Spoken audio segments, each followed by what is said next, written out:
मुजम्मिलच्या घरामध्ये मिळालेल्या डायरीमध्ये दहशतवादी कटाची माहिती समोर आली आहे। डायरी आणि नोटबुक पोलिसांकडून हस्तगत करण्यात आलंय। दहशतवादी कटाची अनेक दिवसांपासून आखणी सुरू होती असंही आता समोर येत आहे। डॉक्टर उमर आणि डॉक्टर मुजम्मिलच्या डायरीमधून कटाच्या अनेक गोष्टी समोर आलेल्या आहेत। डॉक्टर उमरच्या घर क्रमांक 4 आणि डॉक्टर मुजम्मिलच्या घर क्रमांक 13 मधून ही डायरी हस्तगत करण्यात आली आहे। 350 किलो स्फोटकं मिळालेल्या ठिकाणी डॉक्टर मुजम्मिलच्या घरापासून 300 मीटरवर डायरी आणि नोटबुकमध्ये कोड वर्ड्स तयार करण्यात आलाय आणि त्याचा वापर डायरीमध्ये करण्यात आलेला आहे। 8 ते 12 नोव्हेंबर पर्यंतच्या प्लॅनिंगचा उल्लेख या डायरीमध्ये आहे। डायरीत 25 जणांची नावे मिळालेली आहेत आणि बहुतांश या 25 जणांपैकी बहुतांश लोक हे जम्मू काश्मीर आणि फरीदाबादचे आहेत। तर पोलीस तपासामध्ये आता ही डायरी खूप महत्त्वाचा पुरावा ठरू शकते।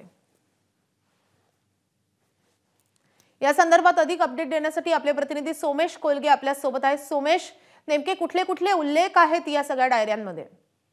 ती डायरी पोलिसांच्या हाती लागली अशी माहिती आपल्याला सूत्रांकडून मिळते एबीपी नेटवर्कला आणि त्यांनी असं म्हटलंय की या डायरीमध्ये जवळपास एक 25 लोकांची नावं देखील मिळाली आहेत। आता ही नावं कोडवर्डमध्ये लिहिलेली होती, इनिशियल्सनी लिहिलेली होती की आणखीन कोणत्या वेगळ्या पद्धतीने, परंतु या डायरीमध्ये आणि नोटबुकमध्ये कोडवर्डचा उपयोग केला गेलेला आहे जास्तीत जास्त। त्यामुळे ते डिकोड करण्याचं कामही सध्या पोलिसांकडून सुरू आहे आणि अल फलाह युनिव्हर्सिटी त्या युनिव्हर्सिटी पासून अगदी 300 मीटरच्या अंतरावरती जिथे 360 किलो विस्फोटक पोलिसांनी हस्तगत केले होते त्याच ठिकाणी असलेला जो एक मुजम्मिलची रूम होती, ज्या रूमवर तो राहत होता, त्या रूम नंबर 13 मध्ये ही डायरी आणि नोटबुक मिळाली आहे।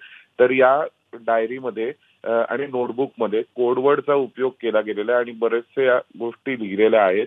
तर या सगळ्या गोष्टी डिकोड करण्याचा प्रयत्न आता पोलिसांकडून सुरू आहे आणि त्यामार्फत आता पोलिसांना खूप मोठ्या प्रमाणावर यांच्याशी संबंधित अनेक दहशतवादी आणि हँडलर्सची माहिती ही मिळू शकते।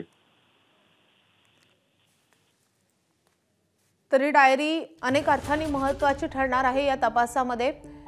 तर डायरीमध्ये काही हँडलर्सची माहिती मिळू शकते आणि त्यासोबतच 25 जणांची नावे आहेत। हे 25 जण कोण आहेत हे देखील समोर येणं खूप महत्त्वाचं आहे, कारण हे बहुतांश लोक जम्मू काश्मीर आणि फरीदाबादचे असल्याची माहिती समोर येते।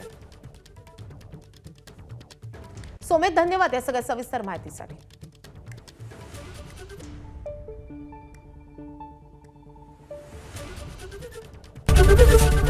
एबीपी माझा, उघडा डोळे बघा नीट।